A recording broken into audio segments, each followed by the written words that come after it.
Hello. Today I wanted to talk about how we view the past, the present, and the future. Because obviously, the past, the present, and the future are very relevant. The past, the present, and the future consume our minds probably 95% of the time. I mean, there's not much else to think about, right? I've had unhealthy and healthy relationships with these three time periods, if you will, throughout my life. And I can almost guarantee that you have too. And so today I wanted to talk about what I think healthy perceptions are of these time periods and what unhealthy perceptions of these time periods are. Because we constantly think about these time periods, it's easy to become obsessed with them in a way, to become obsessed with the past or the present or the future in a way that's imbalanced, I would say, and unhealthy. So today we're going to be talking about the unhealthy ways and the healthy ways to see each one of these time periods. So let's get into it. Hey, listen up. Big things are happening for Anything Goes. And if you haven't heard, Spotify is going to be the exclusive home for Anything Goes starting February 23rd. I've been using Spotify for all things audio for as long as I can remember. And having Anything Goes live exclusively on Spotify is a dream come true. So don't forget, listen to Anything Goes free only on Spotify starting February 23rd. Let's start with the past. Unhealthy ways to think about the past. I think number one, and one of the ones I most struggle with, is feeling intense guilt and shame for past actions. Even if what you did in the past wasn't that bad. And even if nobody remembers, and even if nobody knows, you know, it's in your brain, it's in your memory. And as you go through life and you grow up and your moral compass becomes stronger and you become a better person and your conscience becomes stronger, you're going to look back at shit that you did in the past and be like, oh my God, like that was not okay. Why did I do that? Like, why did I steal $5 from my friend's backpack because I wanted to go buy a Snickers bar? Why did I not invite that girl to my birthday party just because I was jealous that she had a cuter outfit than me at school? Like, you look back at things that you did in the past that don't align with you morally now, and you feel regret and shame, and you can almost feel bad about yourself in the current moment for stuff that you did in the past, even if you would never do that now, and that is not who you are now, and you did those things that you don't approve of when you were younger, you know, and you were maybe even a child. It can feel very overwhelming at times when you're obsessing over everything that you've ever done in your whole life and basing your current identity on it. It can become overwhelming, and it can make you feel confused about who you are, because instead of looking at who you are right now in this present moment, you're looking at everything that you've ever done and trying to form an identity out of that. And that's virtually impossible, okay? That is impossible. And that also discounts all of the learning that you've done over the years. Your past actions don't define you as long as you learned from your mistakes. If you didn't learn from your mistakes and you continue to make the same mistakes in this current moment, then yeah, that is a part of your identity. But if you made a mistake when you were in 7th grade and you beat up some kid because you wanted to take their lunch money, and then afterwards you felt so guilty you couldn't handle yourself and you never did it again and you became a better person from it, then that's not really your identity anymore. So I think in this way, obsessing over the past can be unhealthy. Attaching every behavior you've ever had to your current identity. You know, our identities are constantly evolving, and we have to hold ourselves accountable for things that we've done in the past that aren't good, right? But we also have to move forward at some point. There's not one human being on the planet who hasn't done something kind of fucked up, you know? Stolen something, hurt someone's feelings. Like, we're human. That's how we learn how to be good people. Messing up, hurting somebody in some way, hurting ourselves in some way, and then feeling the repercussions of that, feeling the pain that comes with that, is what forms us into good people. The guilt that you feel and the shame that you feel after you make a mistake is what makes you never want to do it again. It builds your moral compass. Another unhealthy way to obsess over the past is to feel like you've wasted your time. And I struggle with this so much because it's so easy to reflect on your past and say, oh, if I would have done this or if I would have done that, then I would be further in my career. I would be in a committed relationship. I would have more friends. I would have more fond memories. I would have this. I would have that. It's so easy to reflect on the past and say, if I would have changed this, this, and that, then my current present moment would be better. But the problem with this is that you cannot change the past. It's fucking done. It's done. There's nothing you can do. And obsessing over what could have been gets you absolutely nowhere. Okay? It gets you nowhere. Instead of looking in the past and saying, oh, I should have done this. Oh, I should have done that. Oh, I should have done this. Refocus on the present moment and say, well, why don't I do that right now? I almost feel like obsessing over what could have been in the past is a coping mechanism and almost a distraction from just doing it now in the present moment. Like, it's almost an excuse to not make the most of the present moment. Do you see what I'm saying? Because wishing you would have put more effort into a certain area in the past takes little to no effort. To look into the past and say, oh, I should have done that. You can do that while you're sitting on your couch and thinking. It's low effort. But getting up and going and making the change that you want to make, whatever that may be, make more friends, work harder, you know, on a hobby or on your job or at school, or starting to go on more dates so that you can find a committed relationship, like whatever it may be, getting up and actually going and doing that in the present moment takes so much more effort than dwelling in the past. Now, don't get me wrong. Sometimes dwelling on the past and wishing that you would have done more with your time can motivate you to change your life in some way that's incredibly positive and amazing. But if you obsess over the past and then don't let it motivate you to go and take action in the present moment, then it's useless. And you're just making the problem worse. The problem of not wasting your time. There's no bigger waste of time than just dwelling on the past, because it doesn't do anything. It doesn't change anything. And it's only a good thing if it motivates you to go and work on something, right? Another negative way to look at the past is to feel like you peaked and that you'll never quite reach the same level of success or happiness again. An example that comes to mind is Uncle Rico in the movie Napoleon Dynamite. Okay, if you haven't seen the movie, I'll explain his persona to you. Okay, he's like this 40, 50-year-old dude who's just obsessed with who he was in high school. Okay, he was on the football team. They almost won the playoffs, but then, you know, one little thing happened and they lost the playoff game. And ever since then, he's just been relishing on those moments of when he was on the football team and obsessing on what could have been. But yet, even though it didn't go the way he wanted it to go, it was still the peak of his life, you know, being on the football team in high school. That was his peak. And he's obsessed with it because he's like, I'm never going to peak like that again. You know, like he truly believes that that was it for him.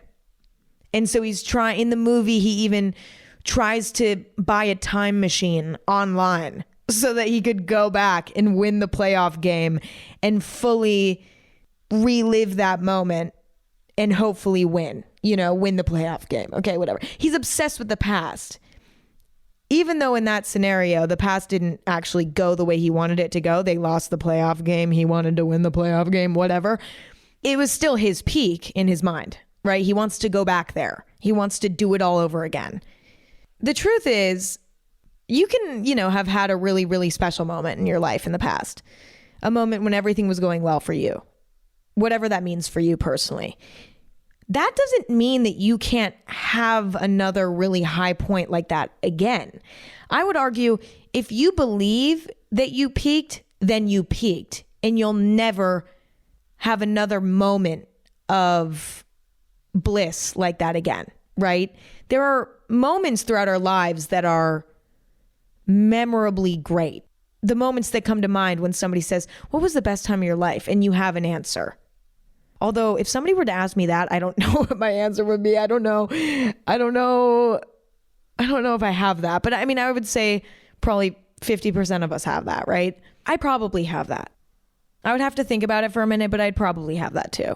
I think we all have that moment or those few moments that felt like a peak for us, right? If you believe that you won't have another peak, then you won't ever have another peak.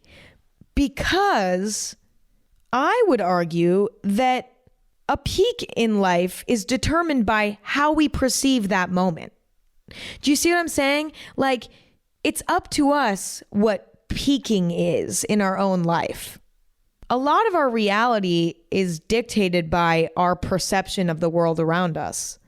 And so if we say to ourselves, "I peaked and I'm never going to peak again," then you might have another moment in life that's incredible. You might have another chapter of your life that's incredible. But because you believe that you already peaked, you won't perceive this other incredible moment as a peak because you almost have a mental block in that way. A peak has no actual definition necessarily. It doesn't look any specific type of way. It's very fluid, and it's also in our imagination to a certain extent. So you have to believe that you could have another moment like that in order to feel a moment like that again. Like, you have to believe it could happen.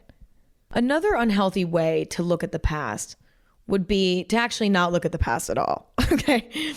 To completely shut it out of your memory. Anytime you have any sort of recollection of the past, you just shut your mind down and you refuse to go there. You refuse to look there. Now, the problem is, unless you allow yourself to look back at the past, there's a lot that can't be healed. You can't leave your past wounds unexamined. I think of challenging moments in my past as like open wounds. And it's up to me to go back and look back at the past, things that happened to me that traumatized me, upset me, hurt me, broke me, whatever it may be, and to give myself stitches or to put a Band-Aid on it or to put ointment on it, like metaphorical ointment, okay? I think of it as an open wound. And if you don't go back and apply some ointment, put a little Band-Aid on it, put some stitches in it, then it will just remain an open wound that never heals. And this is something that a lot of therapists will tell you as well. It's important to look back at the past.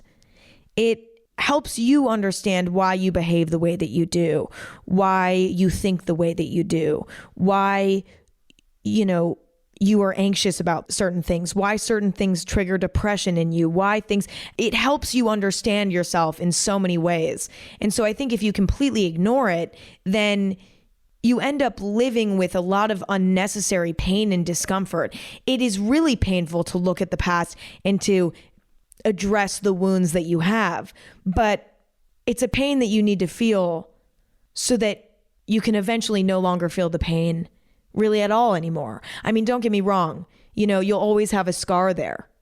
This is a really heavy metaphor. We're doing heavy metaphors right now. You'll always have a scar there, but it won't hurt as bad, right?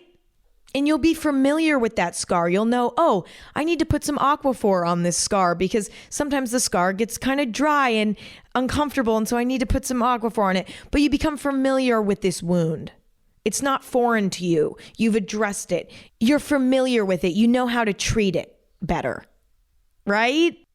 I need to also mention, though, that this is a process. It's not something that happens overnight. If looking into your past and addressing open wounds takes your whole entire life. You never have no wounds. At any given moment, you probably have an open wound somewhere in your past. Something that bothers you, something that hurts you, something that traumatized you, something that you haven't addressed yet. There's almost always something there. It's an ongoing journey. You're constantly having to address these things when you feel like you're ready for it. And you're constantly having to upkeep it, right? And sometimes there'll be something that, you try to reflect on and you can't do it. And you're like, right now is not the time. I don't have the energy to do this. But maybe 3 months later, you do have the energy. And so you go and you address that wound and you're like, okay, I don't have the energy to put stitches into this wound right now, but I have enough energy to put a little bit of ointment in a Band-Aid, which is not fully going to heal it, but is like halfway there. And then 3 months later, you address it again and you sew it up and you put stitches in it. You see what I'm saying? It's a process. It takes time. You absolutely have to respect your own boundaries and address these sorts of wounds when you feel like you have the energy to do so. But you also have to have a little bit of discipline with yourself and say, okay, you know what? I don't want to address these issues, but also I know that I have enough energy to do it. I just don't want to do it. I don't want to journal about this. I don't want to talk to a therapist about this. I don't want to talk to a trusted friend or family member about this. I have the energy, but I don't have the motivation to do this. You have to balance discipline with also self-respect and patience. Let's change our tone here for a second. Let's talk about some positive ways to think about the past, because as much as there's unhealthy ways to think about it, there are also some very healthy ways to think about it. Number one would be nostalgia. There's nothing wrong with looking at the past and smiling at it. There's a difference between looking at the past and just enjoying those memories for what they are and just letting it bring a smile to your face. There's a difference between that and looking at the past and saying, I peaked. It's all downhill from here. It's only getting worse. It's like, that's different. There's a fine line between nostalgia and feeling like you peaked, but nostalgia is healthy, and telling stories and letting yourself return to those comforting moments that you had in the past is such a beautiful and joyous thing. I mean, it's just the best. It's so fun, And so I think nostalgia is just something that we should allow ourselves to do, I don't think that we should never look back at the past and say, only moving forward. I'm too busy to be nostalgic because I'm too busy grinding right now in the present moment. Fuck the past. I've known some people like that are like, I don't even think about the past because my eyes are only looking forward. It's like, no, let yourself enjoy a little bit of everything. You know what I'm saying? There's a healthy way to be nostalgic, and you don't always have to have your eyes completely looking forward.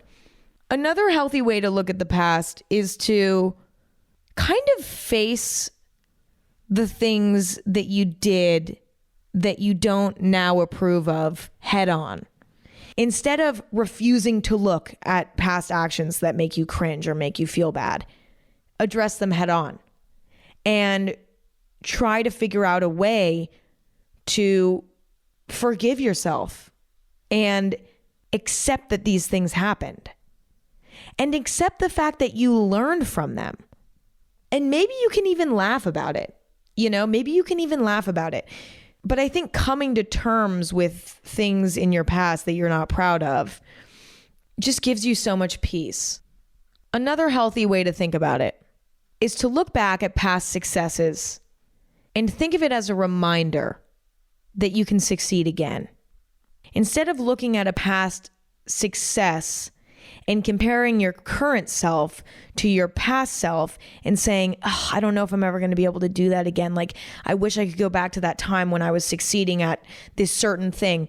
Instead, look at it as, wait a minute, I succeeded once before because I worked hard and I dedicated myself to something and I did it. So I can actually probably do it again if I put that same amount of energy and attention to whatever I want to succeed at now. Instead of being intimidated by your past self, look at it as, hey, that was still me and I can probably do it again.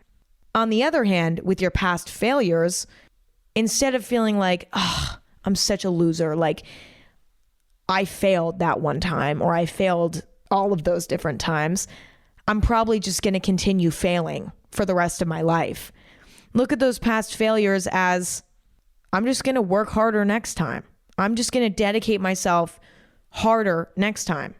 This doesn't mean I'm ruined forever and that I'll never succeed at anything. This just means that those other attempts didn't work and I need to approach things differently next time. This is a learning lesson. Next, let's talk about the present. Okay, the present moment that we're living in right now. Starting out with the unhealthy ways to view the present moment. I think it can be very easy to get too wrapped up in the small, mundane issues in day-to-day life. It's so easy to blow current situations out of proportion because they're current, you know? Things in the present moment feel a lot more important in the present moment than they do usually in retrospect. A good example would be, let's say you're throwing a birthday party, right? And let's say you're somebody who's really into birthday parties. Like, it is the best time of the year for you. You love your birthday party. It's a big deal. You want it to be perfect, blah, blah, blah, blah, blah. An example of getting too wrapped up in the small, mundane issues of day-to-day life would be finding out that they're completely sold out of purple balloons. And you had this vision that the whole birthday party venue would be filled with purple balloons because purple is your favorite color and it represents your aura. You know, purple is just your color. But you find out that they're sold out of purple balloons all across the country. Okay. They have a shortage of purple balloons and you can't get purple balloons. And now your birthday party is fucking ruined because you don't have purple balloons. And you cry and you scream and you're so pissed off because all you wanted was purple balloons. And it feels like the biggest deal in the world to you because it's current. That's an example of getting too wrapped up in the small, mundane issues of day-to-day life. And that makes you miserable because when you're too emotionally invested in every single little thing that's going on in the present moment, you become unable to go with the flow. And you're forgetting that it's just not that deep. Most of the things that we get all freaked out about on a daily basis in regards to the current present moment are not that big of a deal, but they feel like a big deal because they're current. And so I think if you can step back and look at the bigger picture, you know, am I going to care about this in a month? Am I going to care about this in a year? Is this even a big deal right now? Stepping back and being less obsessed about everything going perfectly in the present moment can just give you so much peace. Another unhealthy thought process that you can experience in the present moment is feeling like every present moment needs to be utilized properly and perfectly. Feeling like every present moment, every waking moment needs to be productive. And as a result of that feeling, forcing yourself to work too hard and beyond your limit because you're just obsessed with utilizing the present moment properly. The truth is, not every present moment is going to be utilized in a productive way. There are going to be days that you have where you just don't have the energy to get things done. There are going to be days that you spend on the couch blissfully watching TV and eating something that you ordered on Postmates, and it's not going to be productive and you're going to get nothing done, and that's okay. There are moments for me when I become too hyper-focused on the present moment and making sure I'm utilizing that time properly instead of looking at the bigger picture and remembering, okay, I have my whole life to accomplish the things I want to accomplish. I don't need to accomplish all of them right now. You know, I can spread it out so that I have time for other things in my life instead of obsessing over reaching a certain goal or getting a certain amount of things done as quickly and efficiently as possible. I try to focus less on the current moment and more on the next month. You know, look a little bit into the future and say, I can spread out this goal or this project over the next month, year, 5 years. I don't need to get everything done today. I can have time to go and hang out with my friends or sit on the couch for 2 hours and watch TV or lay in bed all day because I'm too tired and it's the weekend and I don't want to work on the weekends. You know what I'm saying? Being too hyper-focused on utilizing the present moment can burn you out, exhaust you, and make you miserable. And it can also isolate you from people that you love.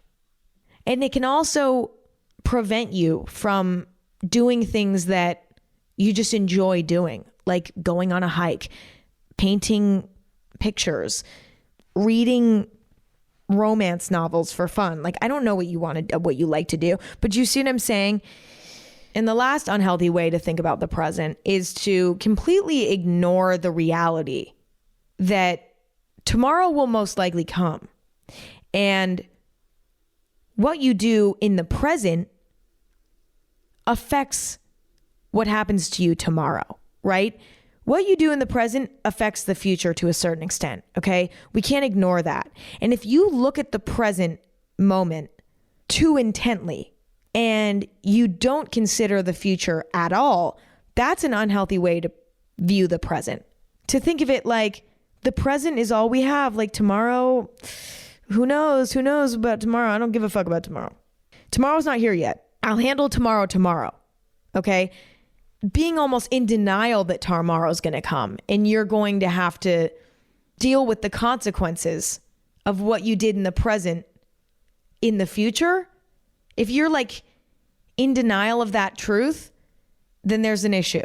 Because if you're too focused on the present moment and you're not thinking about the future at all, then there's a good chance that you're going to be searching for instant gratification rather than long-term gain. And the thing about instant gratification is that it usually causes negative consequences down the line. Slow, long-term gain provides long-term happiness. Instant gratification causes instant happiness and long-term suffering in a lot of ways. So an example of ignoring the reality that tomorrow will most likely come would be to have something important tomorrow. Maybe it's a job interview that's really important. Maybe it's an appointment that's really important. I don't know. Maybe it's a test for school that's really important. If you're kind of ignoring the fact that what you do in the present moment affects your tomorrow, then you might make a bad decision the night before the important events of tomorrow. For example, let's say you have your job interview at 7 a.m. If you're somebody who's too focused on the present moment and having fun and having instant gratification in the present moment, then you might get invited to a party and go out until 6 a.m. and then get home and be an absolute wreck and be like, oh shit, okay, now I have to go to this job interview or I have to cancel it. And that could sabotage your tomorrow. The choices that you make in the present impact the outcome of tomorrow. And if you don't see that or let yourself see that, then there's a price to pay, you know? Instant gratification, in the example I just gave, going to the party because you got invited and it sounded fun and you wanted to go, feels good in the moment. In the moment, you're like, hell yes, we're going out tonight, bitches. You know, it's going to be the best night ever. Going to Sammy's birthday party. Fuck yeah, we're going to have tequila shots all night. Getting offered a shot and taking it is fun. It's instant gratification because it's like me and my friends all taking shots together. Yes. We're all laughing because we're taking shots. And then you get offered a third and a fourth. Instant gratification. Yeah, why would I stop? Seeing that it's 1 a.m. and knowing you should go home, but staying out because you're having fun is instant gratification. Not getting the job because you weren't prepared for the job interview causes you a lot of pain and suffering because you chose instant gratification over discipline and long-term gain. Having discipline and long-term gain would be to skip the party altogether and just go to the job interview refreshed and ready to go. Or if I'm going to be even more generous with this example, maybe you go out to the party, but you don't drink or you have one drink and you go to bed by 1 a.m., you know, still a little bit late, but at least you get 5 hours before your job interview to sleep, you know, and you wake up and you're not hungover. You know, you might be a little tired, but you're not hungover, and you go and you nail the interview, even though you're a little bit exhausted, and you get the job. Did you maybe have to miss out on a party? Or did you maybe have to not experience the party to the fullest because you were thinking about long-term gain? Sure. But it's worth it when you get the job because you were prepared and because you were responsible and because you were disciplined and you didn't allow yourself to forget that there will be consequences in the future for instant gratification. Okay, moving on. Now let's talk about the healthy ways to think about the present moment. I think that being present is extremely important nowadays, you know, because there's a lot of distractions. There's our phones. That's it. That's actually the only distracting thing. That's the big issue. Not to sound like a mom, but you know, we know our phones are distracting us. Okay. You know, our phones are wasting our time. That's not a hot take. So I think now more than ever, enjoying the small little special moments is so important. Being as present as you possibly can and enjoying the present moment is so hard, but it's so valuable. It's how you make memories. It's how you actually find joy on a day-to-day basis. You know, where does the most joy on a daily basis come from for me? I would say tiny little random things. For example, my cat crawling into my lap when I'm having a hard time, because I'd like to believe that my cat can sense when I'm having anxiety. I actually think my cats, both of them, but especially one of them, can tell when I'm having really bad anxiety because they'll come over to me and like sit with me. And it's weird because I feel like they know that I'm anxious. But anyway, you know, a little moment like that might pass me by if I'm not being present, if I'm not hyper aware of what's going on around me and I'm not tuned in to the current reality. Something like that might just fly under the radar. I just don't even pick up on it.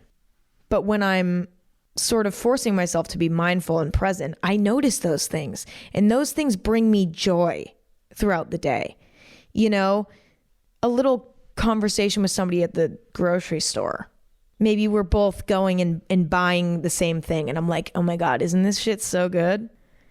And then they're like, yeah, it's the best. Like, I love this snack. Like, let's say we're buying the same snack. And then I'm like, yeah, this snack's so good. And they're like, I know, right? And we have a little moment together. If I wasn't being present in the moment, then I wouldn't have noticed that they were picking the same snack as me. And I wouldn't have said anything to them because I wouldn't have noticed. Being present is magical because it just by nature brings these joyful small moments. I also think it's healthy to go with the flow a little bit in the present moment. If you become too obsessed with the present moment unfolding exactly how you planned, I have my fingers in air quotes, planned, then you can prevent great things from happening unexpectedly. Obviously, being present is an incredibly healthy and incredible thing. But you can't become too obsessed with everything going as you planned. You have to kind of let go, relinquish control, and appreciate the fact that every second that goes by will bring something kind of unexpected. You know what I mean? You don't know what's coming next. And there are curveballs coming at us left and right every day, all day, every day. And if you just go with the flow a little bit more and become less obsessed with everything going to plan, then you'll be able to enjoy the present moment much more. And last but not least, let's talk about the future, okay? Starting with the unhealthy ways to view the future. I think a lot of us have a tendency to build out a plan for the future that is fully fleshed out. And the reason for that is that it gives us a sense of peace. Having a plan for the future gives us something to work towards. It gives us something to fantasize about. It gives us something to almost rely on. You know, the fact of the matter is, the future is completely unknown, you know, and that's really scary. And it feels a little bit less scary if you have a plan, if you've built a perfect model of what the future looks like for you, so that when you look into the future, you don't just see a bunch of nothingness, you know, you see your plan. Now, listen, I don't think that there's anything wrong with building a plan for the future, okay? I don't think that there's anything wrong with that, but it can get a little bit out of control if you start condemning anything that happens that doesn't fit perfectly into that plan. If you have such a rigid view on what the future will look like, then you will almost definitely become disappointed. Because as I mentioned earlier, life is throwing curveballs at you left and right, okay? And there's a chance that the future that you're imagining right now for yourself will not come into fruition in the exact way that you imagined, because you can't predict the way that things unfold. You know, you can make a basic outline of what you want your future to look like, but each little nitty-gritty detail, it's just not going to look the way that you think it is. I think the key to mapping out your future, sort of manifesting your future, sort of building out a model of your future, I think the key to it is to look at it as something that's moldable, something that's able to be altered. Instead of imagining it as being set in stone, imagine it as like a piece of clay that you can continue to mold over and over again, and you can continue to evolve it over time. And it's not rigid. It's moldable.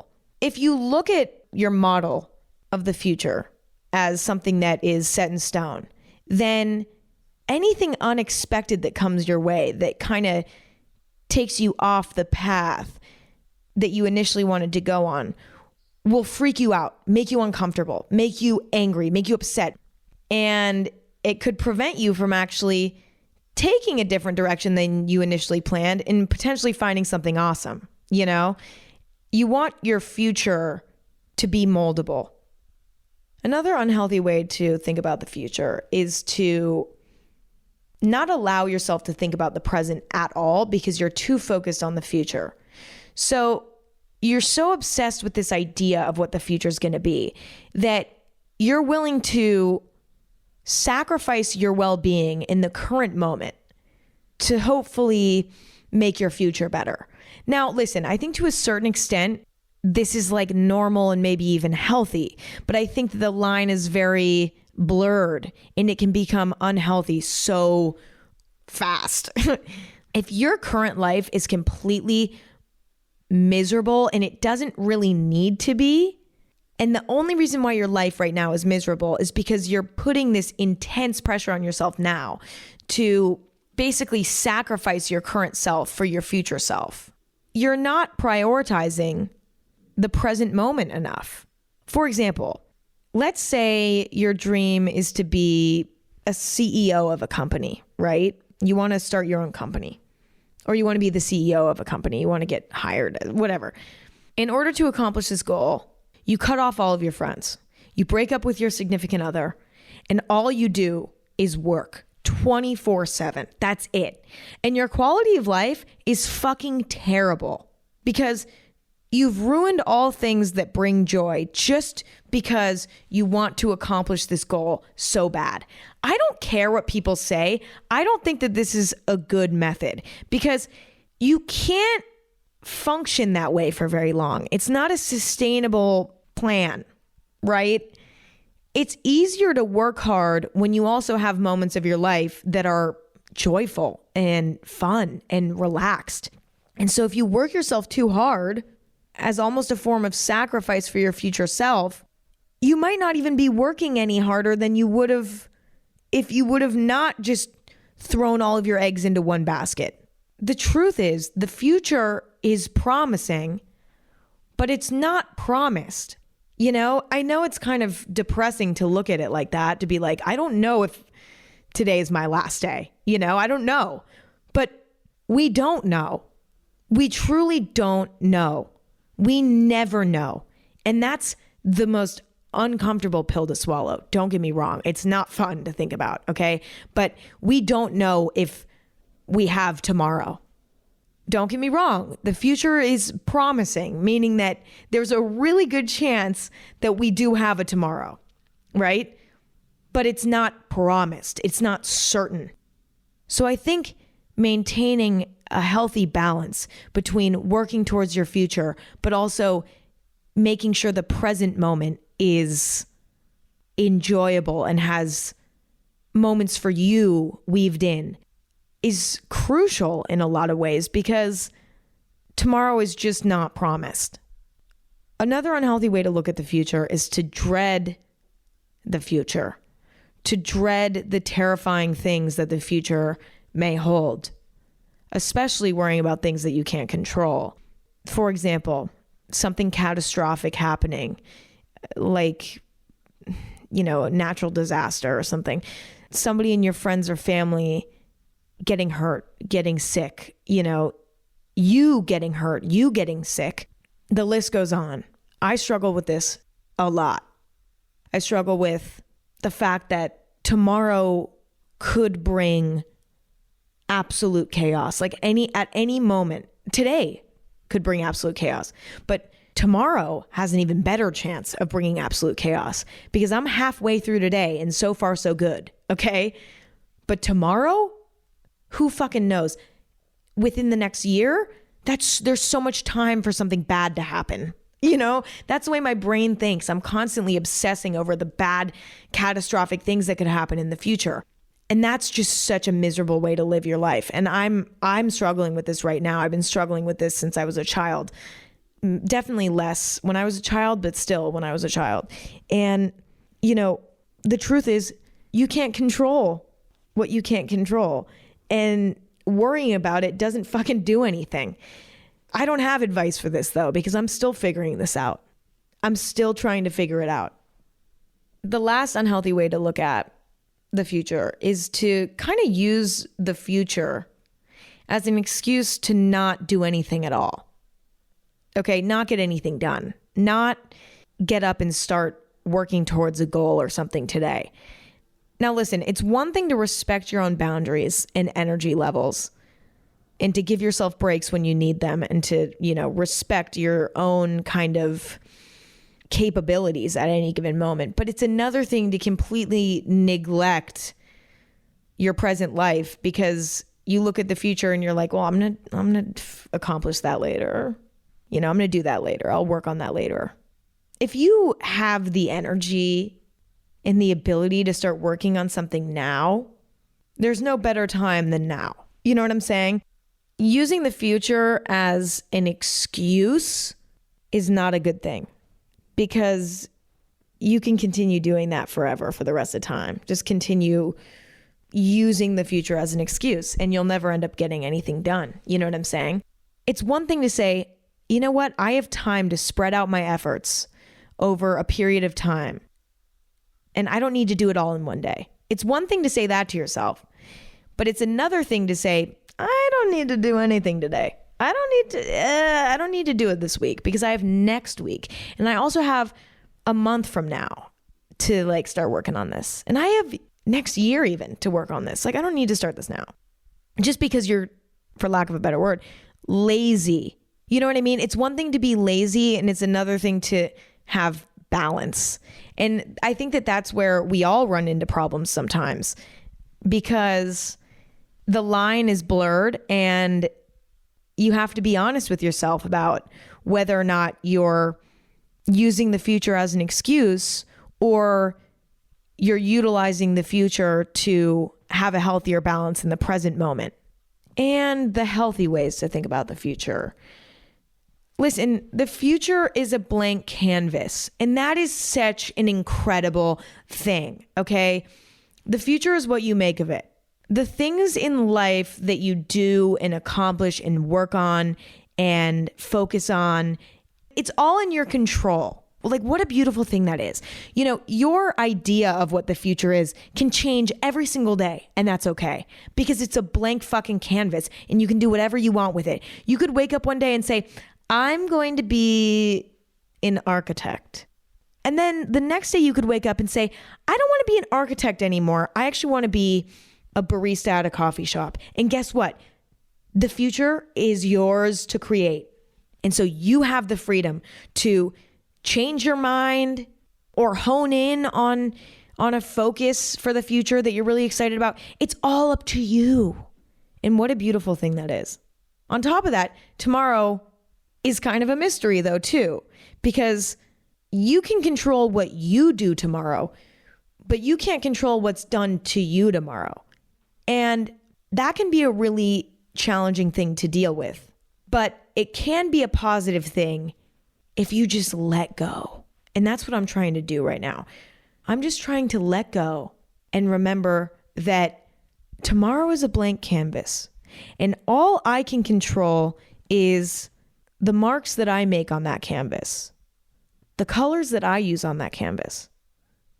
I can't control if something comes in and splatters a bunch of green paint all over my canvas. I can't control that. But what I can control is how I paint around the green splatter marks and make it look amazing, Okay, I'm done, you guys. That's all I have for today. Okay. I hope you guys enjoyed this episode. I had so much fun as always. It's such a pleasure to spend time with all of you. I really love it. I really love it. And I really love you. And I really appreciate you. And listen, until next week, love you. Okay. Love you. And we will talk very, very soon. Follow Anything Goes on Spotify. Follow Anything Goes on Instagram at Anything Goes. Follow Anything Goes on Twitter at AG Podcast. And I'll talk to you next week. Bye.